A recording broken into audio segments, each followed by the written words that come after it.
And here is the Writer's Almanac for Tuesday. It's the 23rd of November, 2021.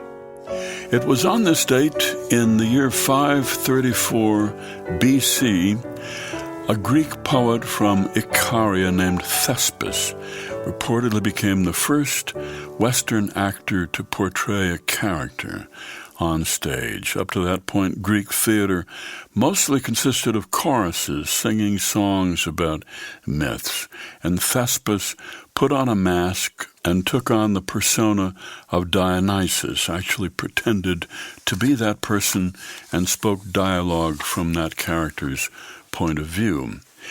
1936, on this date, Life magazine began publication, magazine devoted to photojournalism.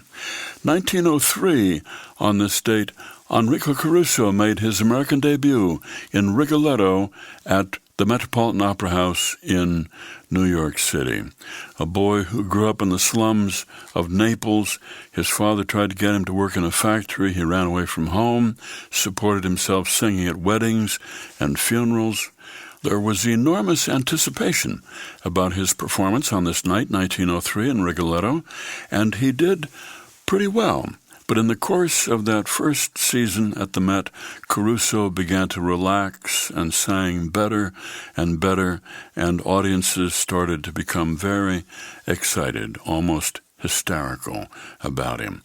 Less than 3 months after his debut at the Met, he began making recordings for the Victor Company, became the first vocal recording star, because his voice had a quality that shone through on a 78 recording, and it helped transform the phonograph from a curiosity into a household item. Caruso, who said his success could be attributed to 6 things: a big chest, a big mouth, 90% memory, 10% intelligence, lots of hard work, and something in the heart. It's the birthday of Ismail Bea, born in the town of Matrujong in Sierra Leone, 1980. He was conscripted by the Sierra Leone government to fight in the army when he was 13, a child soldier. And he made his way to America and wrote a book about it, A Long Way Gone, Memoirs of a Boy Soldier, came out in 2007.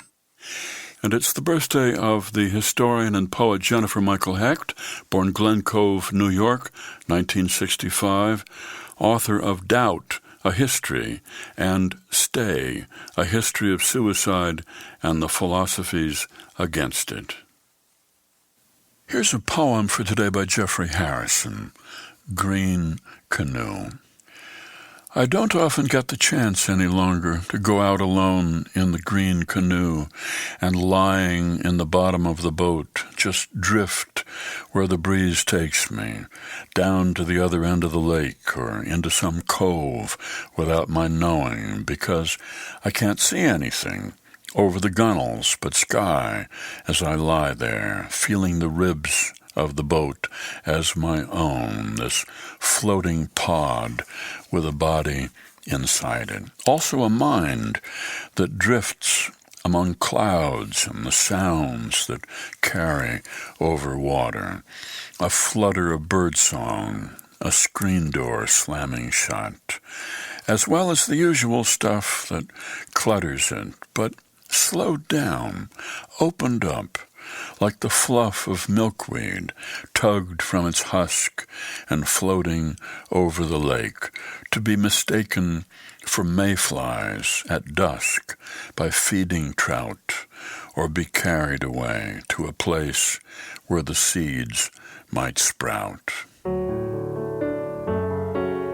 Jeffrey Harrison's poem Green Canoe from his collection Feeding the Fire, published by Saraband Books and used by permission here on the Writer's Almanac.